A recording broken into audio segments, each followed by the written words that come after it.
akan kami sampaikan titipan pertanyaan tadi Bu. Tadi ada titipan pertanyaan nggih. Tapi sebelumnya Ayah, Bunda dan Ananda di rumah sudah paham ya apa yang dijelaskan oleh dokter tadi.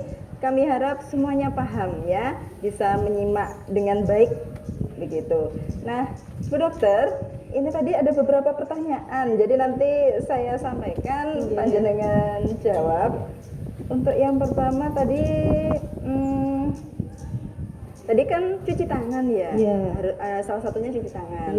Tapi ada juga yang pakai hand sanitizer. Lah itu lebih apa ya? Bagaimana? Cukup membersihkan tangan kita apa tidak? Untuk hand sanitizer itu sendiri. Iya. Untuk cuci tangan memang kita ada dua alternatif, yaitu satu dengan air mengalir dan sabun, yang kedua adalah penggunaan hand sanitizer. Dua-duanya efektif untuk kita lakukan.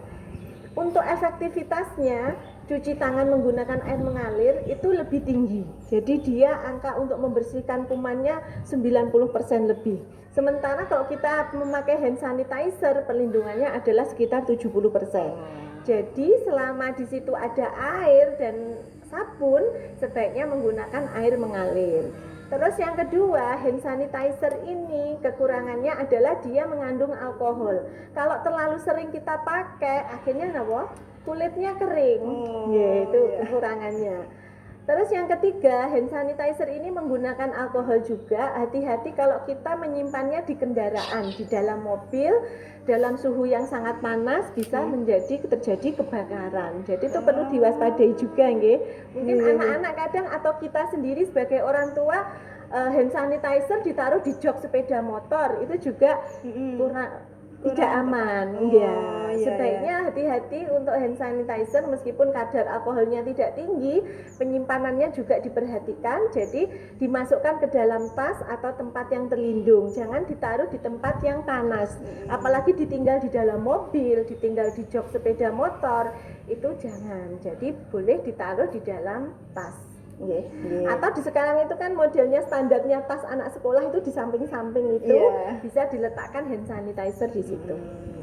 Lalu kalau yang tadi kan pakai harus air dengan sabun. Jika air mengalir saja itu bagaimana? Jika air mengalir saja, efektivitasnya juga akan turun sekali. Karena yang kita butuhkan saat air mengalir ini, dia secara mekanis pergerakannya. Jadi bayangkan kalau ada kotoran di tangan kita, dicuci pakai air mengalir, dia akan mengalir bersama air. Cuma untuk virus-virus atau kuman yang memang dia menempel erat di tangan kita, kalau hanya pakai air mengalir, efektivitasnya akan kurang sekali. Mungkin nanti tinggal di bawah 50% kalau hanya menggunakan air. Berarti malah lebih jelek daripada hand sanitizer kalau hanya pakai air. Jadi usahakan kalau air mengalir ada sabun di situ. Oke, baik. Untuk selanjutnya tadi boleh pakai masker kain. Nah, itu ada standarnya apa tidak ya untuk masker kain? Karena memang kebanyakan itu beli masker kain itu sepertinya. Jadi apakah ada standarnya yang seperti apa gitu? Untuk masker kain sendiri sebenarnya tidak ada standar bakunya. Tapi kalau membeli, usahakan paling tidak dia tidak selapis. Jadi kalau nyari masker kain, sebenarnya yang paling aman adalah 3 ply. Jadi ada tiga lapisan. Tapi yang umum adalah 2 lapis. Nanti bisa kita sisipkan tisu atau penyaring lain. Jadi untuk aman benar-benar melindungi kita dari virus adalah dibutuhkan 3 lapisan. Untuk masker kain yang dijual bebas rata-rata 2 lapis, tapi biasanya sudah ada tempat untuk menyisipkan tisu. Berarti kalau nanti otomatis ya tisunya dibuang, diganti yang baru, Jadi tisu itu tidak selamanya. Jadi tisu itu sama setelah 4 jam kita lepas masker kita, tisu itu juga harus segera dibuang. Sedangkan masker kainnya bisa dicuci dan dipakai ulang. Oke. Baik, sepertinya itu Bu Dokter pertanyaan dari kami. Semoga bermanfaat